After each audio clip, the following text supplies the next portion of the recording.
Welcome, everybody. It's a big day for Weymouth, and we have a relatively short program, I believe. In some ways, I'm a little old-fashioned. Nice buildings are great and everything, but the important part of what's going to happen here happens between the walls, and it involves the people that are going to teach here and the staff that are here. And when we started down this process, I remember sitting with Jen and Ted and some others, and I said, if I'm going to support this project, I want to promise that we're not going to do something that's way over the top, things that I used to see in buildings to the south of me that we cut ribbons, where we had monogrammed balusters and just gold-plated on top of gold-plated type stuff. And they said, no, we're going to keep this very reasonable. And Ted said, what the over-under is as you go around and how many times you hear wow. Well, we had a walkthrough earlier this week, and these guys think I'm Debbie Downer because instead of wow, they were getting, how much did that cost? What did that cost? Why did we do this? And I just didn't want to see something that was kind of too ostentatious, too over the top. So when you take the tour, you can determine if we stayed within the Headland guidelines of over the top and not too ostentatious. I'll let you determine that. But I just don't think we create an expectation for our children that everything is gold-plated and then they leave school and go out into the real world. So that's my hope. But I echo Ted's hopes that this does present an opportunity that you hopefully avail yourself. So it'll be interesting to see if we get more wows than how much did that cost on the tour. Our next speaker, sort of my boss sometimes, who chairs the school committee, Dr. John Sullivan is going to impart some words of wisdom.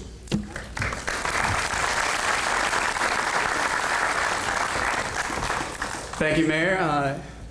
My good fortune is I'm going to speak directly to the Headland Protocol. We'll see how that goes. I was just lucky. It's already written down here. I want to begin by saying that I'm so grateful to have the opportunity to speak to you today after only 7 months as your school committee chair. And as such, I want to acknowledge that the work to get us to this point from the school committee side has really been the work of my predecessors.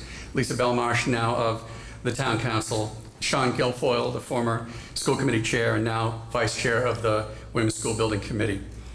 It's been the work not only of your current school committee, who you've heard about a little bit, Tracy Nardone, Carrie Palazzo, Kathy Curran, Rebecca Sherlock-Shangra, Steve Butcher-Gross, the mayor, but of members no longer serving. So I want to give a special thanks to Diana Flemmer, who I know is here, and Gail Sheehan, who is in another state, I believe, at this time. But their contributions are important too. As you heard, the work has spanned at least 4 superintendents, Dr. Salim, Dr. Curtis, interim superintendent Kathy Smith, and current superintendent Rob Wargo. And I did want to also reserve special thanks to Jen Curtis for sticking with it all the way through, making that original education plan as an assistant superintendent, working with Mary Ann Bryan when she became superintendent to further develop the plan, and now special thanks to Mel Curtin, our assistant superintendent, who is really looking after the educational plans of all of our schools. They work every day on the educational mission of this and all the schools, and so could you join me in a round of applause for these folks?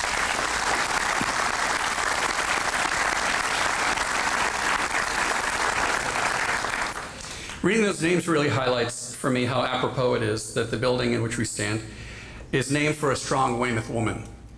Since Abigail Adams in the 18th century through the 19th with Mariah Chapman, Weston Chapman, through the 20th and 21st century with Mayor Kay, Becky Hogg, Jane Hackett, Dr. Curtis, Pastor Jenny. Special thanks to Carrie Palazzo, who helped to organize the huge Yes for Chapman effort. Let's give her a moment. My current colleagues on the school committee and in the town council, and so many others, Weymouth has been and continues to be blessed with strong women in leadership, and our town owes much of the best it is to them. It might seem like a reasonable definition for a school would be a box you put students and teachers in. There's truth in this definition, but if we stop with that simple phrase, it might raise questions like, why does it have to be a $164 million box? What my simple definition doesn't capture, however, is how important the learning environment really is. In another facet of my life, I'm a professor of education at a major state university. And in my courses, we talk a lot about the countless nonverbal messages students receive in the course of the day.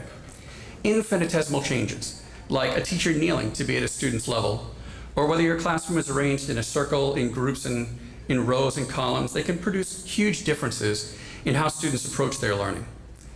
I tell my teacher candidates that little things like what posters they choose to put on the wall of their classroom immediately tell students a lot about what their learning experience will be like before the teacher even first says the first word. Now let's move beyond talking about little shifts in body language or poster placement and go big, really big. Here, an entire community got together and decided what we wanted education to be like. Students, parents, teachers, business owners, elected officials, old, young, everybody. Then a group of architects and project managers took two huge messages from our series of meetings. First, we want active learners. We want to value student engagement far above the ability to be quiet in the classroom and absorb information. And second, we feel strongly that we are one town. This isn't a given in Weymouth. We don't really have a single clear town center. As has been so appropriately celebrated by Weymouth 400, we have wonderfully diverse villages of which we're made, from Bixnell Square in the north to Columbian Square and Union Point in the south, East Weymouth to the Landing. Despite that, we as a community sent the very clear and extraordinarily strongly asserted message that we wanted all of our kids to have a single shared experience of educational excellence. We even took the extra effort to sort of lobby the state to go with us on this when there was some skepticism with that. The building we stand in today is the manifestation of all of those dreams. The great, almost cavernous space in which we're gathered today is envisioned as our town square. It is the crossroads of the school and the place where kids will break bread together and build community. Throughout this building are spaces dedicated to active learning, from the towering media center and the culinary lab makerspace and all of these spaces that surround us, to all the group work and presentation areas at the end of each wing. All of this is custom designed to create the powerful message that we want to build community and we want active learners. Our lead architect, James Liebman, loves the fact that I said in a school committee meeting months ago that the school represents an explosion of pedagogical opportunities. This is what I meant when I said that. More than that, this building silently screams out our biggest and by far most important message, which oddly is the one that we rarely say out loud. Weymouth loves our kids. We love you so much. Families across this community put aside the fact that making ends meet is sometimes hard for a lot of us in this town, and decided to make the sacrifice necessary to make sure our children have the very best. This is just a crowning achievement in a Weymouth Renaissance that is at least 6 years old. We've invested in almost every park in town, the state's finest library. The town has long had unparalleled youth sports programs, and the school committee recently voted to waive athletics fees at this school for a few years so we can build a great interscholastic athletics program here where everyone has a fair chance to participate. And special thanks to Councilor Belmarsh for pushing that. Weymouth yes, please do. Weymouth loves her kids. Our entire government, the mayor's office, both legislatures, the town council, and the school committee, have put the full force of our efforts behind Weymouth's future. And I couldn't be more excited to see what that future brings. To conclude, my wish for this amazing cathedral of learning is that the tens of thousands of students who will spend their early adolescence here will always be in good health, will grow not only learned, but wise, and will always know that their community loves them. Thank you.